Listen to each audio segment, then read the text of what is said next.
যারা বলে দেশীয় আইপিএস নাকি সরাসরি সোলার থেকে চালানো সম্ভব না, দেখেন ভাই, আমি একটা এমবিবির সার্চ কন্ট্রোলার লাগাইছি আর একটা দেশি আইপিএস নিয়েছি। দেশি আইপিএসটা আমার ডিএসপি 3 KVA।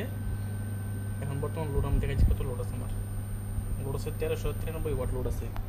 এটা 24 ভোল্ট সিস্টেম, 2টা ব্যাটারি চালাইছি। আমি প্রথমে দেখা কত লোড আমার ইনভার্টার নিতেছে। দেখেন 5960 এমপিআর গেছে আমার আইপিএস, 5960 এমপিআর নিতেছে।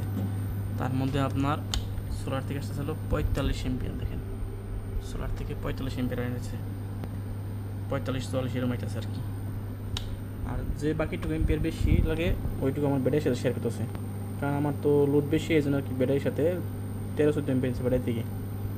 যারা বলে যে হাইব্রিড ইনভার্টার, এই ইনভার্টার ওই ইনভার্টার, নানান কোম্পানি আছে, নাম বললাম না, এগুলো ভালো চলে সোলার থেকে শেয়ার করে, তাদেরকে বলি ভাই দেশীয় আইপিএস চালানো সম্ভব, একটা ভালো কন্ট্রোল হলেই শেষ।